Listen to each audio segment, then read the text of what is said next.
Salut à tous, aujourd'hui on se retrouve pour une nouvelle dose d'actualité, et pour être au parfum des autres actus quotidiennes n'oubliez pas de vous abonner, et cliquez sur la cloche de notification pour ne rien louper. Allez, top c'est parti. Nous avons des détails sur les premières conceptions de pré-production pour l'iPhone 16, y compris un aperçu des variantes et des configurations matérielles qu'Apple a envisagées jusqu'à présent. Nos informations arrivent tôt dans le processus de conception, mais elles donnent une indication de ce que nous pouvons attendre de l'iPhone 16 ou de la DeLorean comme l'appellent les ingénieurs d'Apple en interne. Nous avons inclus des maquettes de ce à quoi pourrait ressembler à l'iPhone 16 en fonction des conceptions internes d'Apple, jusqu'aux couleurs exactes que l'entreprise utilise pour les tests. L'iPhone rendu en jaune présente la première conception de bouton connu avec un bouton d'action, un bouton de volume unifié et une bosse de caméra de style iPhone X. L'iPhone en rose a un bouton d'action et des boutons de volume mécanique séparés, tandis que l'iPhone de minuit a le plus grand bouton d'action et le nouveau bouton de capture. L'iPhone rendu en noir est le design que nous attendons à ce stade.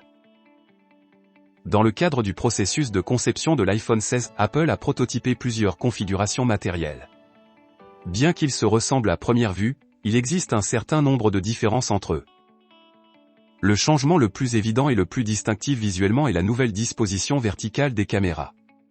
Contrairement à son prédécesseur, l'iPhone 16 aura des caméras arrière alignées verticalement, ce qui rendra le téléphone facilement reconnaissable comme le dernier modèle. Alors que l'alignement vertical des caméras arrière est jusqu'à présent resté constant tout au long des différentes étapes de développement, Apple envisage deux conceptions différentes de bosses de caméra. Conception de style iPhone 12, avec deux objectifs d'appareil photo situés l'un au-dessus de l'autre. L'iPhone 16 pourrait avoir une conception de type X, avec un boîtier singulier en forme de pilule. Par rapport à l'iPhone 15, l'emplacement du flash est le même avec les deux modèles, ce qui suggère qu'Apple n'envisage pas de modifier la position du flash.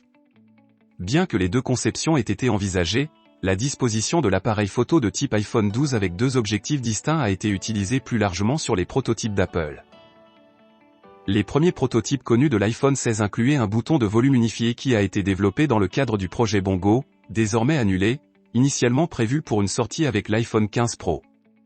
Le bouton unifié aurait dû fournir aux utilisateurs un retour haptique, mais il a été abandonné plus tôt cette année suite à des problèmes techniques non résolus. Après l'annulation du projet Bongo, Apple est revenu au bouton mécanique pour l'iPhone 16. Le bouton Action est un autre héritage du l'iPhone 15 Pro. Le fait que nous voyons le bouton d'action si tôt suggère qu'Apple avait décidé l'année dernière de supprimer progressivement le commutateur de sourdine, avec des plans pour standardiser le bouton d'action sur toute la gamme l'iPhone 16. La taille du bouton d'action varie selon les différentes configurations.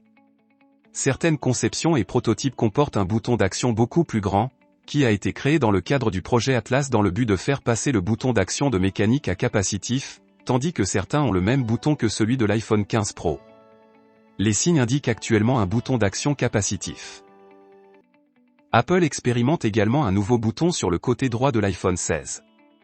Comme le média en ligne MacRumors l'a révélé en septembre, l'iPhone 16 devrait inclure un tout nouveau bouton de capture capacitif, développé en interne sous le nom de code Project Nova. Les informations provenant de nos sources suggèrent que ce bouton comportera un capteur de force en plus de la fonctionnalité de commutation tactile, même si l'on ne sait toujours pas ce que cette dernière implique. Le bouton de capture est situé au même endroit que la découpe MemWave sur les modèles iPhone vendus aux États-Unis, donc avec le l'iPhone 16, l'antenne MemWave a été déplacée vers le côté gauche de l'appareil.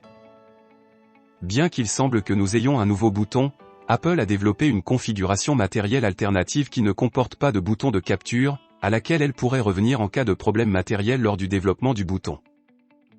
La face avant de l'iPhone 16 ne présente aucun changement notable et continue d'utiliser Dynamic Island. Le modèle de base l'iPhone 16 devrait comporter un écran similaire à celui utilisé sur son prédécesseur, sans différence majeure. Comme pour l'iPhone 15, l'iPhone 16 dispose d'un port USB-C au bas de l'appareil. En ce qui concerne les couleurs, les premiers prototypes ont été vus en 3 couleurs, jaune, rose et minuit, tandis que la documentation suggère que d'autres options de couleurs initialement développées pour l'iPhone 15 ont également été utilisées pour les tests à un moment donné. Pour résumer, même si l'iPhone 16 n'aura pas de changement notable dans son châssis, il bénéficiera des mises à jour clés suivantes. Disposition verticale de la caméra, probablement similaire à celle de l'iPhone 12. Un nouveau bouton de capture capacitif. Les informations présentées ici décrivent avec précision les premières conceptions de l'iPhone 16, mais l'existence de plusieurs configurations matérielles suggère que les plans de conception d'Apple n'ont pas encore été finalisés. L'iPhone 16 est encore loin d'être sorti et des modifications supplémentaires sont toujours possibles.